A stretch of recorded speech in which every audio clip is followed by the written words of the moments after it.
পিকুবাবু কোথায় যাবে বলো তো? পিকুবাবু যাবে তারাপীঠে। তো পিকুবাবু একাই যাবে না, যাবে ভাই, মামাম, মামা আর পিকুবাবু চারজনে। তো আজকে হচ্ছে রবিবার।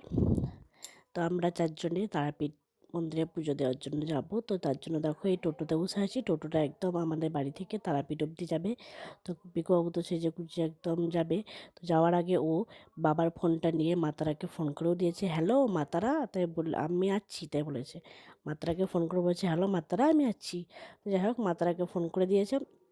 এতটাই পাকা হয়ে গিয়েছে আমার ছেলেটা, প্রায় মোটামুটি 1 সপ্তাহ 2 সপ্তাহ আগ থেকে চরম পাকা হয়ে গিয়েছে। তো এরপরে দেখো আমরা বেরিয়ে পড়েছি। বেরিয়ে পড়ে টোটোতে এখন যাচ্ছি।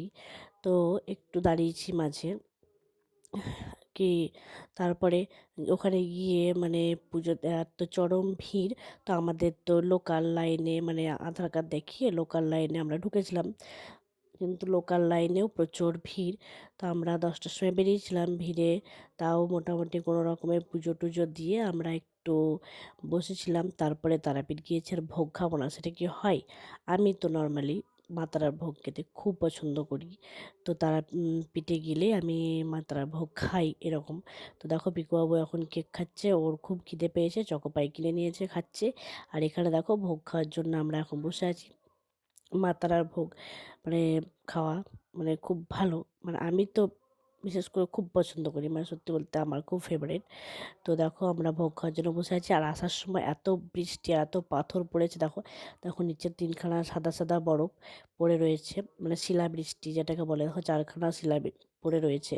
তো আসার সময় মাঝ রাস্তায় আমরা দাঁড়িয়ে পড়েছিলাম, সেখানে পিকুকে আমি আর আমার মা দুজনে মিলে চেপে ধরেছিলাম যাতে পিকুর গায়ে কোনো পাথর বা জল না পড়ে। কিন্তু আমরা মানে ভিজে গিয়েছিলাম তিনজনেই, আমরা সোয়েটার কিছু পরে যাইনি, তাই ভিজে গিয়েছিলাম, এত ঠান্ডা লাগছিল না চরম। তো যাই হোক কোনো রকমে আমাদের বাড়ি থেকে মোটামুটি 20-25 মিনিটের আগেই আমরা ভিজেছি। তো তারপরে ওই জলের মধ্যে বৃষ্টি থামার আগে আমরা বললাম চলো একটু কমেছে এবার চলো। তো তারপরে মানে ওই চালিয়ে নিয়ে ভিজতে ভিজতেই কোনো রকমে বাড়ি এসে তারপরে একটু শান্তি। তো আমাদের তারাপীঠের ভ্লগটা তোমাদের কেমন লাগলো জানিও, আশা করি ভালোই লাগবে। তো এরপরে আরও অনেক ভ্লগ, অনেক মিনি ভ্লগ তোমাদের সঙ্গে শেয়ার করব, তোমরা দেখতে থাকো আর আমাকে সাপোর্ট করো। দেখো পিকুবাবু এখন ওড়না জড়িয়ে দুজনে, মা আর আমি দুজনে মিলে চিপে ধরে ওকে বসেছিলাম, কারণ ছোটো ছেলে তো একটু ঠান্ডা লাগলেই মানে খুব কষ্ট, এমনিতেই ঠান্ডা লেগে আছে। তো আজ আমি এখানে শেষ করছি, বাই।